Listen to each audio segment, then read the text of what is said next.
It wouldn't be a fall or Thanksgiving here in the States without any pumpkin pie. And until we moved here, I'd never actually baked one, so I needed a simple recipe to start with. So this one is just that, as it uses a shop-bought pie crust.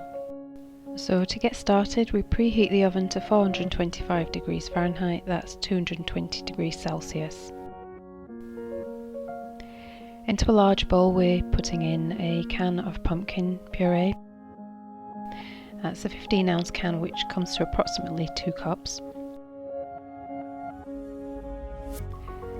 Our next ingredient is a can of evaporated milk. I'm using unsweetened evaporated milk here. Next we're adding in 1/3 of a cup of granulated sugar, 1/2 teaspoon of salt, 1/2 teaspoon of ground ginger, 1/2 teaspoon of ground nutmeg, and 1 teaspoon of ground cinnamon. So that's all the spices in there. Next we crack 2 large eggs into the bowl.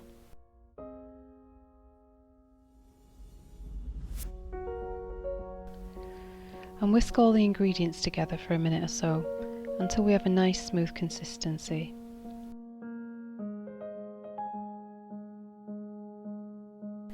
Now I'm using a shop-bought 9-inch pie crust here, which has been out of the freezer for about 5 to 10 minutes. I know some recipes call for the crust to be par-baked, but I found that there's no need. The crust cooks beautifully and it's never turned soggy when I've made it this way. And this is the tricky bit.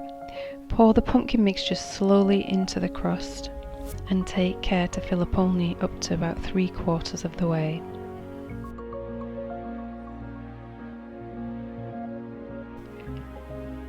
So carefully pop the pie into the oven, and we're going to be baking on high heat for 15 minutes. So set a timer on. You're going to turn down the temperature in 15 minutes to 350 degrees Fahrenheit, which is 180 degrees Celsius, and then bake for 35 to 40 minutes. When you take the pie out, it may still be wobbly in the centre, but that will set as it cools down. Your pumpkin pie needs a good 2 to 3 hours to cool and set. And then serve with whipped cream or ice cream.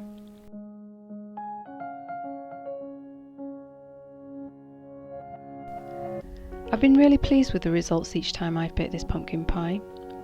Let me know how you get on by posting on the channel's comment section. Thank you for watching.